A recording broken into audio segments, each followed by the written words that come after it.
So, balik tayo sa kung paano gumagana. Ito yung ating libro ng karunungan. Yung nag-training tayo sa Moto Italia. Ayan. Pag ito mga kuys, meron tayong ginagawang sprint na Vespa. Ayan.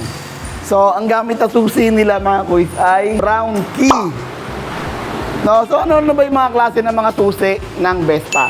So, dalawang klase po yan mga kuys. No? Isang blue key and then yung brown key. So, ano bang gamit ng blue key at netong brown key? So, yung blue key po, mga kuys, ay yun po yung duplicate. So, ito pong brown key, ito po yung mismong mother file nung chips or nung key coding. So, pag nawala po yung blue key, dito po kukopya ng key code para sa bagong susi. So, paano ba yung proseso nila mga kuys? No? Kaya hindi basta-basta nananakaw yung Vespa.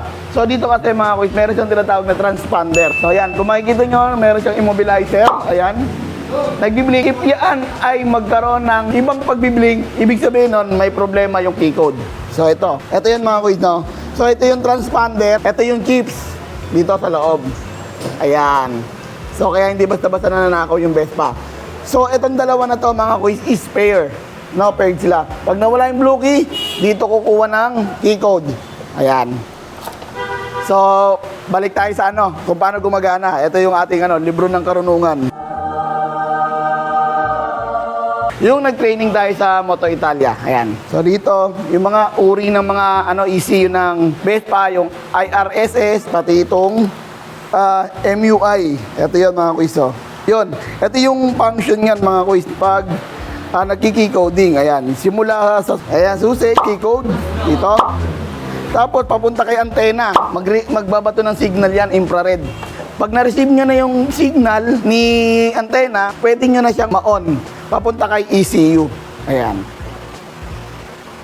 So, pag nagkaroon ng malfunction yung ating key code, magkakaroon siya ng dalawang blink. Minsan tatlong blink pa nga dito sa panel. Ibig sabihin nun, hindi pair yung ating key code.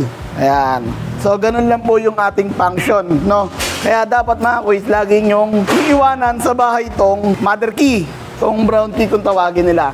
So, dapat hindi dito talaga ginagamit. Ang ginagamit lang yung blue key. So, pag nawala po yung blue key, ang gawin nyo lang po, bili po kayo ng blanco na susi, tapos pagayan nyo lang po ito.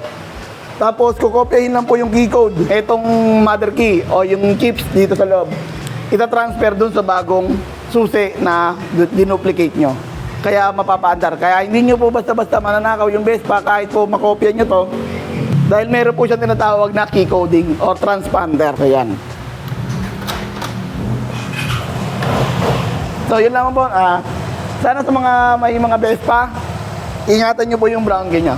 Okay? Dahil medyo mahal din po yan at nasa 24,000. Yung mga luma, nasa 34 ata. Yung mga LX, no, nasa 34 tapos 24,000 po. Mahal. No?